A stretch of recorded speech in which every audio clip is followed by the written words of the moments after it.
I'll see you guys next time when we rank all the tracks in Mario Kart Double Dash, and until then, I'll see you guys in the next one. So, maybe this time took a little longer than anticipated, but we're continuing the Mario Kart tracks ranked by game series nonetheless with Mario Kart Double Dash. I may go back to Super Circuit down the road, but its tracks, while an improvement from the SNES, aren't as cool. And Double Dash is where I feel like most of the themes started to shine. We got some innovative ideas, we got some new cool tracks, and I thought it'd be fun to rank them. So let's get started.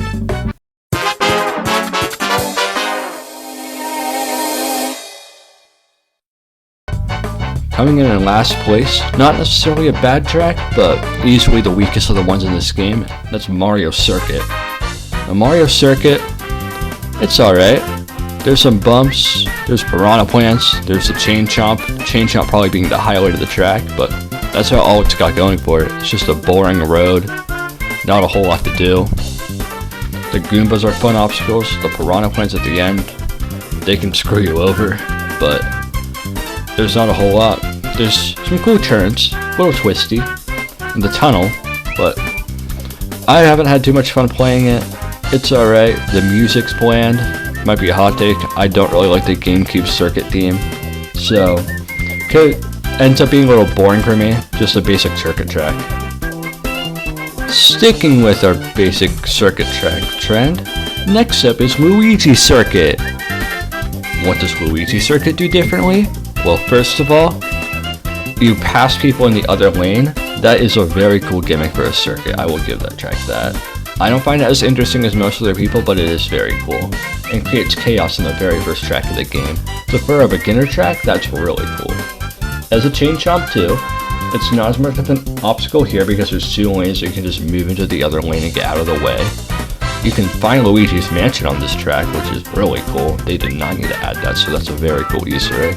The turns with the boost panels are cool, and we've seen it in a lot of starter circuits since then, so this set a precedent for the other ones moving forward.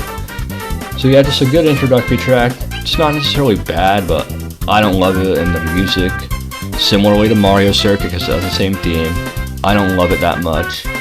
It's a little bland, but good introductory track. Now this one may be a bit of a hot take. Love or hate, so I can probably say I'm more on the hate side, but I don't really hate it per se. But it's Baby Park. I mean, similar to Luigi's Circuit with the double lanes, it can be super chaotic, but the chaos is ramped up a ton here. Because it's just a bunch of items flying around in a circle, Bowser shells, giant bananas everywhere. But the layout, it's not it, it's just going in a circle 7 times, and I understand it's for the items to fly around and for everything to be super chaotic. And the first time it can be fun, but as you play it more and more, I feel like it gets more boring. Even though there could be a different experience every time.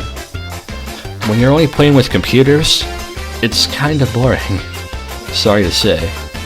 But you can hit people from several places away, and then constantly lapping people. That's really funny. Like you can just throw a red shell in first place with the people in 8th, or you can be in 8th place and hit the first place person with an item.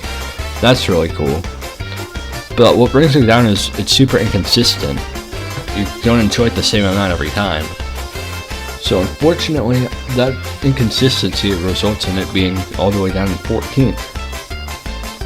And I'm just not a big fan of Baby Park in general. But regardless, we move on to our next track, and that is Sherbet Land. So I do like the layout on this. And the Freezies and Shy Guys are really cool obstacles. Skating Shy Guys never fail to make me smile. I love those things. I also like the cave a lot, it's a cool aesthetic, kind of like N64 Sherbet Land. And what this one has above is Freezies. I like penguins, but the Freezies are more effective and unique as obstacles. And it has a lot better music. The music here is really enjoyable in this track's saving grace. And I say saving grace because we get to the next thing of why this is so low. The ice physics. Making you slip all over the place and making it really hard to drive. Unfortunately, that heavily brings this track down all the way to 13th because it's super obnoxious to drive around it when you can fall off the stage in several places by just slipping. So unfortunately, That's what happened to the earlier ice tracks, and Sherbetland fell victim to it. A track that did not fall victim to ice physics is Peach Beach. It instead fell victim to being a beginner track. However, despite that, it still has some great parts to it. The Cadillacs are really fun obstacles. They can be obnoxious when you get hit, but that's part of their charm, I think. And it's relaxing too. I love this beach theme. There's a really weird pipe. No one's going to go in the pipe, but it gets you a double item if you do at the beginning of the track. Then there's a left and right path split that gives you a ramp, or the normal way that 99% of players are going to take with the Cadillacs. But I like that there's options there. And I feel like this track's main gimmick is the tide going in and out, which is a cool gimmick, of course. They did it a little bit in Koopa Troopa Beach, but here it really shines because when you're in the water, you're significantly slower than when you're on the sand, but sometimes the tide goes out, so going around the sand can take a lot longer anyway. And it makes the out-of-bounds sections grow, so you have to avoid that. So, there'll be a lot of strategy there. Personally, I just go on the rocks and drift along the edge, find it to be the fastest. There's a cool fountain at the beginning. If you're bored, you can drive around that, but there's like no reason to otherwise. Overall, pretty fun beginner track. So it may be a surprise to see this one this high, considering it's a quote-unquote boring desert track, but I'd argue otherwise. Dry Desert's my favorite of the Mushroom Cup. Peach Beach just comes close, but Dry Desert's always going to have it for me. First of all, the music. I know a lot of people don't like this music, but I personally think it's so funny and goofy that I love it. The tornadoes everywhere. They didn't bring it back in Mario Kart 8 for some reason, but I've always loved the tornadoes. The section with the pokies and the humps of sand you have to drive over and navigate through, I think that's a pretty cool obstacle. And I don't get why people call it boring, because there's so much to the track. There's a quicksand area too. You can fall down and get eaten by a piranha plant. And that's a really cool thing they did not need to do, have you get eaten by a piranha plant. And the quicksand obstacle in general is really cool.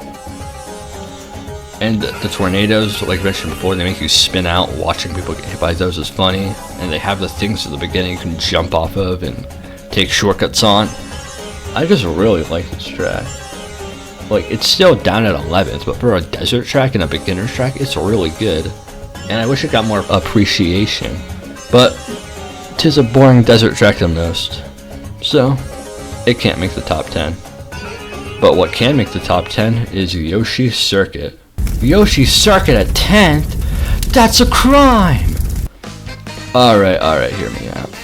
So, first of all, like its brother Mario Circuit and Luigi Circuit, it's not a basic circuit track, outside the boring music of course, but that aside, a track shaped like a Yoshi, it's gotta be good. And it's a really good concept to begin with, but the way they executed it was perfect. You have like the tunnels, you have the flowers and the piranha plants to avoid in the middle of the track, where Yoshi's spikes are. And then at the end, of course, you go to the finish line with more piranha plants. Then Nintendo likes it so much too that it's brought back in 3 future games. And this one has some iconic shortcuts, like the one at the beginning. That one's gotta be great, but there's more than that. There's one that got removed in the future versions for whatever reason. So, that one was robbed of being brought back. So, I still think it improved in the later versions, especially the Mario Kart 8, but even here it's really good. Unfortunately, there's just so many good tracks in this game that this one's stuck down here. It's not a bad track by any means, but I prefer others. Speaking of others I prefer, we have Waluigi Stadium. Now this one is also one that I feel like could have been higher, but there's so many good tracks in this game again, so it's stuck down here.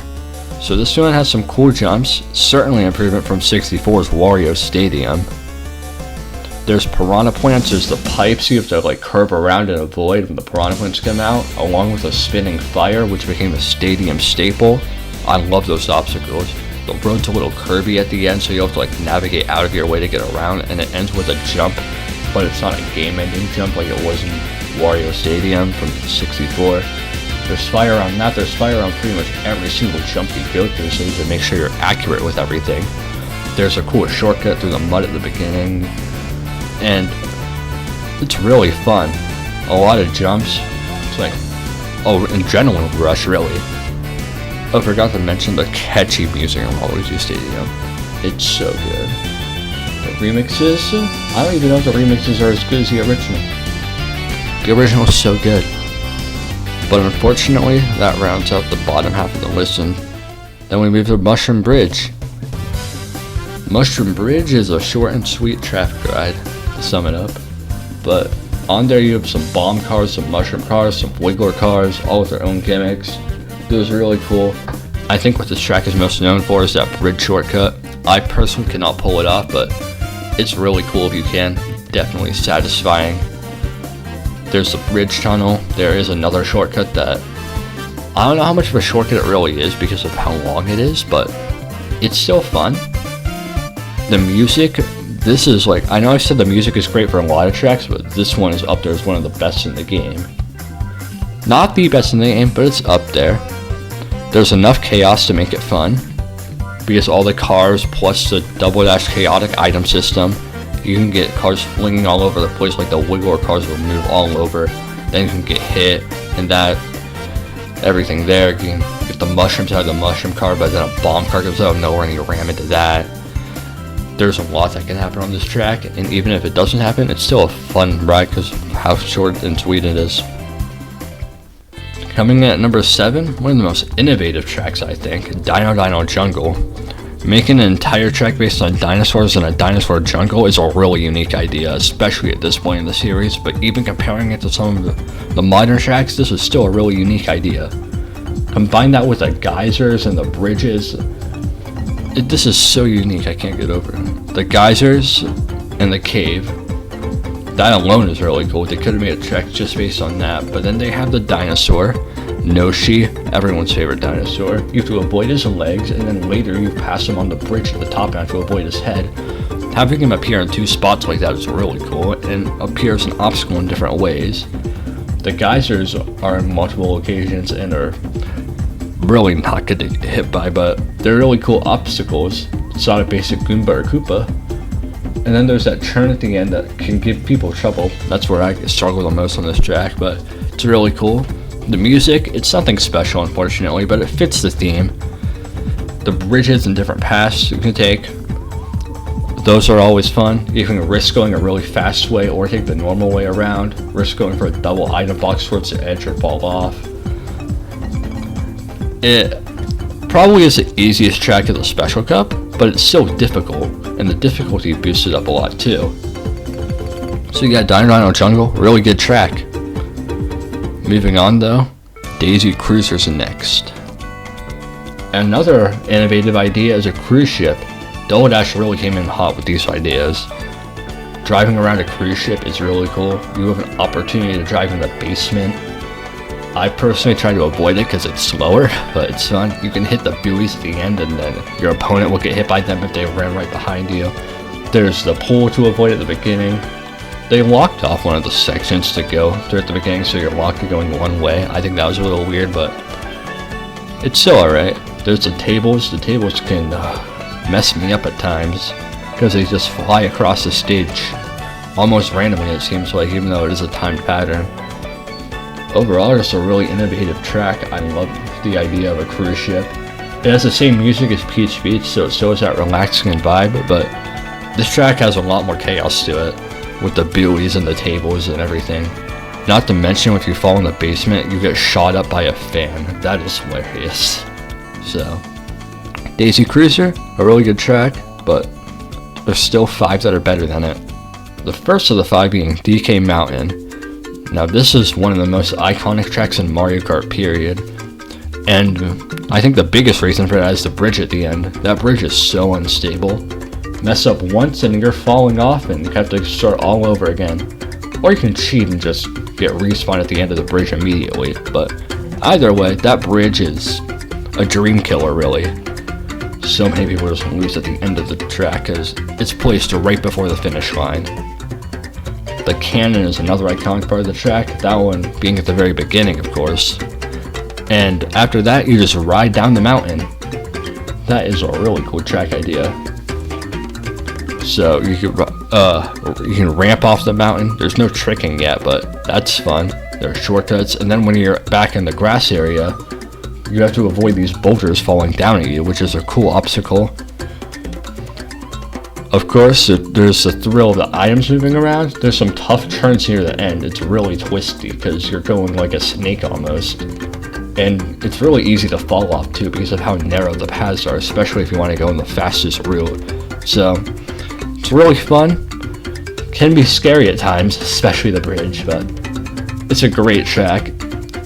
It deserves its iconic status. But moving on. So this one, most of you probably don't think it should be this high up on the list. But I have some interesting track opinions and some obscure ones I really like, this being one of them. This is Mushroom City.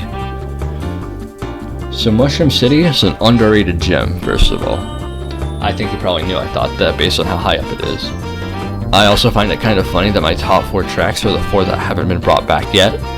Maybe Nintendo secretly knew that and is plotting against me, but I hope this one returns soon, but it's unlikely due to all the city tracks, unfortunately.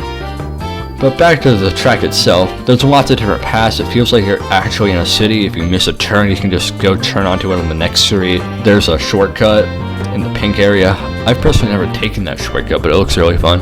All the cars are present from Mushroom Bridge, the wigglers, the mushrooms, the bombs. There's a section at the end where you can fall down onto a highway. And there's cars that are coming out of the other lanes. These cars, though, they don't know what the right side of the street is sometimes, especially at the end. But that's how Mario Kart works. Maybe Mario has a different traffic system. The city looks really pretty, too, at night. Oh man, I actually really like it. The lights everywhere. And the whole central area to try and get that double item box in the middle. That could be fun if there's like 2 people in the same spot. And then they don't meet each other again until after the next intersection. The whole intersection part of the track is really cool because you can go so many different ways and then meet up towards like the halfway, towards the end of the track. It's really short, especially for a startup track, probably simpler, but sometimes it doesn't have to be long to be good, and in Mushroom City's case, I think it's good just as is. And that leaves us with the final 3 tracks. And the first of the 3 is Wario Coliseum. Now this one is arguably harder than Rainbow Road. I don't believe it is, but it arguably is, and it's probably harder than Rainbow Roads in some other games, because it's super twisty, there's so many places you can fall off in. I found myself falling off in quite a few places. It has the same music as Waluigi Stadium, which gives it a lot of energy. It's the only 2-lap track in Mario Kart history. That alone gives it some uniqueness. The jump, the end, where there's the 2 paths, you normally go on one of the paths, but if you do the jump, it's really scary but really satisfying to pull it off. There's a spinning tower at the beginning. Drifting down that is really hard to perfect, but when you do, it feels great. But then right after, there's a hard twisty road that you can easily fall off of if you're not positioned well. And then there's just more twisty road, with no guardrails for a majority of the track. And then the ending, you get to calm down a little bit, but it's still in a rush to get to the end first, because there's so many item boxes, and then it's chaotic too. That's Mario Kart Double Dash's whole theme, I feel like, chaoticness. And Wario Coliseum definitely shows that, but that also puts your skills to the test. But another track that I feel like can do that better is of course Rainbow Road, which is coming in at number 2. This one similarly has a curvy twisty road, but Wario Coliseum had some guardrails. Not many, but it had some. Rainbow Road, there's a spiral that has guardrails at the beginning and end of the track. Other than that, there are no guardrails. None. And it is super easy to fall off. The first time playing, I can personally guarantee you, you will fall off. Unless you know the track layout already. Like if you try to drift around the 1 second turn of the track, you'll probably fall off there. There's this one twisty road with a bunch of boost up panels. Unless you do it in the exact precise way you need to, you'll probably fall off. And if you're not playing as a heavy character, you can just easily get bumped off by someone else. Even if you are playing as a heavy character, if you aren't going fast enough and don't have enough momentum, you can get bumped off too. There's the whole cannon. The cannon is really fun, but before the cannon is a twisty road. Twistier than all of Wario Coliseum. You actually have to go out of your way to make sure you stay on the road. Then another cool gimmick of this track is the shooting stars. If you get hit by a shooting star, you'll get like spun out. But if the star lands on the track, you can actually take it and have it as a star item. That is a really cool idea. And I'm sad it hasn't returned. Then of course you end back on the spiral tower, which is like Wario Coliseums at the beginning. So if you perfect drifting on there, it can be really good, but people place items, so if you're not in the right spot, you can get hit by a fake item box right before the end of the race. And honestly, I think this is the hardest Rainbow Road in the series. That's probably also due to how good I am at Mario Kart Double Dash as opposed to other games. But yeah, Rainbow Road Double Dash, one of the hardest in the series. It'll be interesting to see it remade, hopefully, eventually. We'll see though, Mario Kart 9 is a millennium away. But that leaves us with just one track left. And that one track is Bowser's Castle. Now if you thought this was some basic Bowser's Castle, let me introduce you to the poison outside. Yeah, you heard me, poison. No lava, we got poison now. And this one continues off 64's Bowser Castle by having a spooky Bowser Castle theme. I really like the theme here too. The Bowser statue makes its debut here, spewing fire at you. There's swamps in two different sections at the beginning that you have to avoid. And then you continue on the track and there's this middle section. You can't go into the middle because you'll fall in the lava. But you have to go around it and avoid the fire bars. And then you have another spiral tower. This one is a little easier than the other two we've talked about, but it's still a spiral tower. And then you have another fire bar obstacle section where it's coming from two parts of it. And you have to make sure you stay in between them. And then you go back into the hallways, twist around the roads, there's some hairpin turns. It can be tough to navigate it, but that's when you get to the Bowser statue, my favorite part of the track. There's a shortcut. You don't even need a mushroom to do it, you just have to stay out of the way of the Bowser statue and you can cut off a huge turn. But if you fall, you have to do that turn all over again, so it's a really big risk, but if you pull it off, it feels really good. And it's one I can pull off too. Anyone can pull that off, you just have to time it right. So for that, it's really satisfying. And then you have a ramp to the end and you end the track, there's a mushroom shortcut. So it's not extremely difficult, but it's still really fun, it's unique, and I hope it returns soon. Surely it will, because this is one of the few tracks left to be remade in this game, right? Well, I guess Nintendo's allergic to making Bowser Castle tracks return, but we did get Bowser Castle 3, so we'll see what happens. But GameCube Bowser Castle is my favorite track in Mario Kart Double Dash. Let me know if you guys agree in the comments below, and next time, which will hopefully be sooner than this video, let's see what video we have come next. I'll see you guys then.